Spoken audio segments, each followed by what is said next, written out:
Game of Thrones Season 6 with a Season 5 recap. Are you ready to get into this? Because I am. I love talking about this, so let's jump into it. So, understand, if you're seeing me, we're going to be talking about the Season 5 recap. You can jump ahead to whatever time that it says here, and you can jump right into Season 6. Keep in mind, though, that Season 6 is just going to be a general review, so don't be mad if I don't cover everything. I just give you a general sum of how everything goes.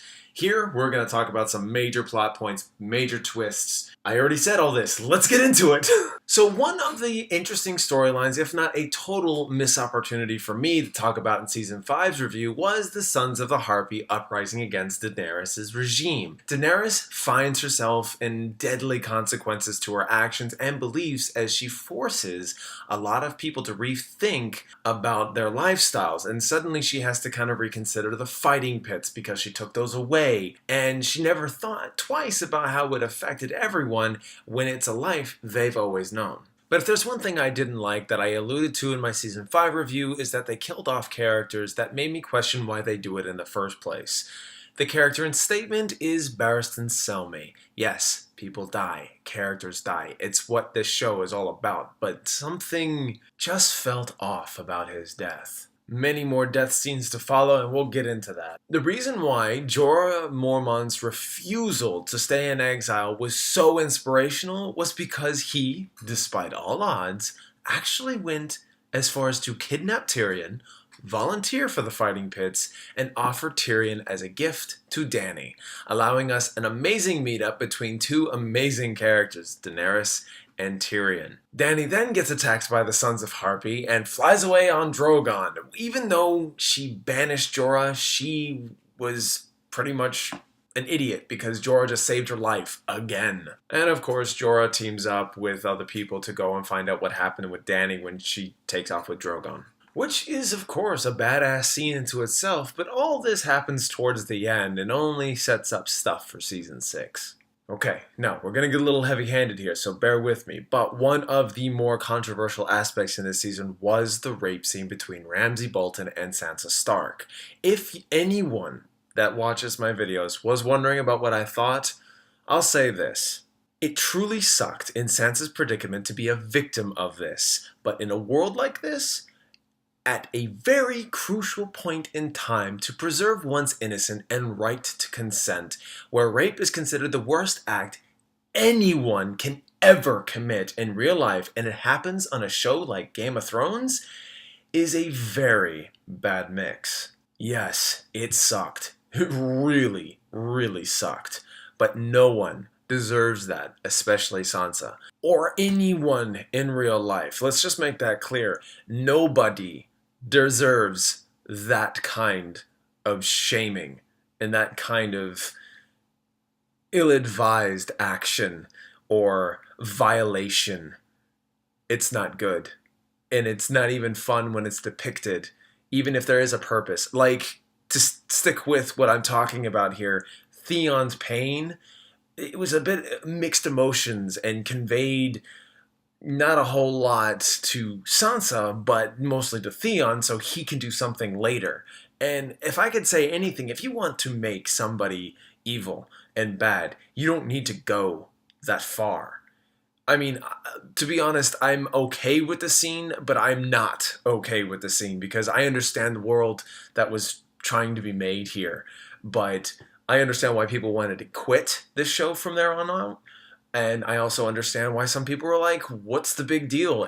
People had been raped and molested and emasculated, and yet nobody batted an eye. I get all that. But here, it's my biggest gripe is saying that you have a villain who is already nasty.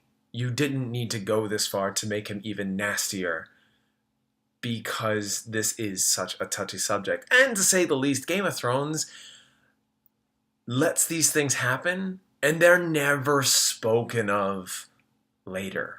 So it's a little weird for me. It's very weird, and I hate controversial topics, but I really wanted to say this because I don't want to appear insensitive, and I certainly don't want to say, oh yeah, it's great, it's fine. No, it's not fine, but I understand why they did it. I understand that you sometimes have to convey the evilness, especially in this kind of world, but when you go this far, yeah, count your chickens before they hatch. And all of this is just future setup storylines. When this scene happens, it's an onset for a few more things to happen and then sets Theon and Sansa on their way of escaping Winterfell. And speaking of future actions and storylines, Stannis' choice to kill his only child for the sake of winning the war was messed up. Wow. But it cost Stannis his wife and his own because of Brienne of Tarth. Brienne of Tarth comes up, says, I'm fulfilling my promise, and you killed Renly Baratheon, and I'm going to kill you. And slice, and you never really see it, but these were just two messed up moments, and it really still comes back to what I said earlier. Unexpected deaths just really, they're fine if there's some context behind them, but killing off Stannis' child and also Barristan Selmy just felt odd and out of place, and I really didn't feel like that gave us much of a weight. It just was like death for the sake of death. Is it just me, or did this show get a little heavy-handed? Can we move on? Can we get away from the controversial topics and get into the more of the story aspect? In lighter news, Arya is training to be a faceless man, but takes matters into her own hands and exacts revenge against someone on her list, only to be struck blind not long after. Shame on you, Arya. Shame on you. And as I said, the Sand Snakes were unremarkable. Not even a little, a whole lot. It really didn't add up. As Jaime went to go get his daughter from Ilaria, the fight scenes looked blatantly choreographed as if it was like last minute. And in the end, Jaime's daughter dies anyway with Ilaria enacting her revenge. And it's like, again with the deaths. I mean, why kill off that character too? There was really no meaning behind her death, considering we didn't even get a chance to see her all that much. And the Sparrow storyline, as I told you, led into some interesting moments, as the High Sparrow really has so much control over everyone. People would never stand for the puritanical views thrusted upon them, but now they're suddenly finding themselves at a true disadvantage. There is a lot of control coming around them, but it just slows so many things down. But it really, really comes down to the moment in Game of Thrones that struck a chord with me. Hardhome. Talk about an unexpected battle that gets your nerves up and your anxiety going. Never quite had a story for this one.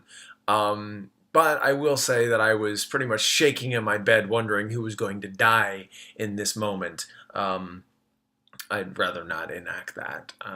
That would be rather wrong. You can envision that. Yeah. The unexpected battle was frightening, it was intense, and hauntingly beautiful in the last moment before the credits rolled. But of course, worrying if Jon Snow was going to die in that moment of Hardhome was only met with the unexpectedness of his demise in the finale.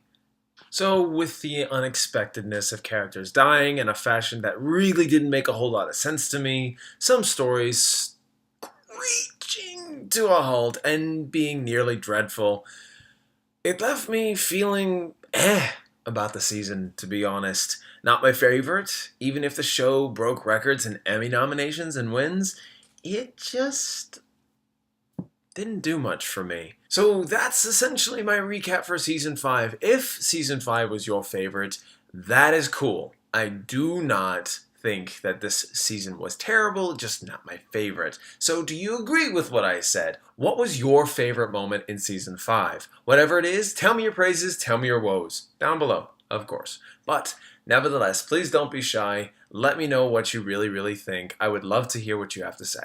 But let us move on to Season 6 review. Season 6 worried me from the get-go, as I was afraid I was going to get the same old from last season. A lot of unexpected deaths with not a lot of weight to them, storylines that end but make new beginnings, those sand snakes again, blah. In the end, I felt that these stories were running dry, and my hopes were not up. I knew Jon Snow's fate would be revealed in the end, but I really wasn't sure when that would be. And for those of you who are curious, I have no choice but to give it away. So if you don't want to know, and if you've stayed under a rock, stayed away from all the media outlets. Not only do I commend you, but I am amazed that you stayed away from the hype, buzz, and spoilers around. Unfortunately, it would be a badly kept secret if I don't reveal it here for this general review. It sticks out like a sore thumb. Jon Snow is dead for the first 2 episodes. Then he is revived. I won't spoil who or why he's brought back, but it's really fascinating to see this treated very well. Jon Snow then goes through a very different change in pace, and his storyline just gets amazing. And Bronn is back! So we get major insights to the history of Game of Thrones, and we also come to understand what kind of power Bran is entrusted with. Arya recovers from her blindness and is trained/punished in a way for her actions in Season 5, but there is more to her than that. Trust me. Sansa is indeed rescued by Theon, but her storyline becomes something more, to which I cannot spoil. Sorry to say. Let's just say Sansa really becomes her own true self, and unfortunately has to take advice from allies that she does not trust herself. If there's one thing I love about Dany's storyline here in Season 6 is that they wasted no time moving her plot along. She was taken by Dothraki men in light of her misfortune happenstance back in Season 1, where she lost Khal Drogo. She was supposed to go to the Dothraki tribe and be tried. After 6 episodes of her storyline being in the clutches of these Dothraki people, the story moved on to bigger and brighter things that became the most satisfying thing one would see in all of the stories of Game of Thrones. And there are so many more things to mention, but I have to say everything is so progressive in the season, it's hard to mention one thing without spoilers. Home, Book of the Stranger, The Door, Battle of the Bastards, and The Winds of Winter are all highlights of this season. And that's more episodes I've ever shouted out from one season alone. Game of Thrones Season 6 holds a finale so amazingly wonderful, tense, gripping, and unparalleled to any fight scene, battle scene, revenge scenario to ever unfold before me. Battle of the Bastards is so engaging to watch. I had never seen such an amazing battle. Not since Lord of the Rings Return of the King have I ever seen something so spectacular. The Winds of Winter have some of the best moments of revenge, complete storylines coming to a close, and shocking deaths all around to make Game of Thrones a very tightly knit season for the strategy, tactics, further revenge, alliances to come. Seriously, the final 2 episodes of Game of Thrones are absolute masterclasses, full of well-made spectacle sets and battles. The CGI is beyond anything you'll see in the next few years. It's because of these final 2 episodes, shocking revelations over the origins of one character who I will not spoil who, Dany's progressive storyline, along with many others, I am gonna have to give Game of Thrones yet again an A frickin' plus. This season left some serious memorable moments for me, ones I go back to time and time again. In a way, that's kind of what it takes to get an A+ in my book. Are you powerful enough? Memorable enough? Does it make me want to rewatch the scenes over and over again? Share with others? That's what it takes. But in the end, this wraps up my Season 6 review. I do hope you guys enjoyed. If you like this video and would like to see more, please subscribe. And if you consider liking this video, it'll help me know that you'll like what I'm doing. Thank you all so much for watching. Spread the word, and I will get you more videos in the future.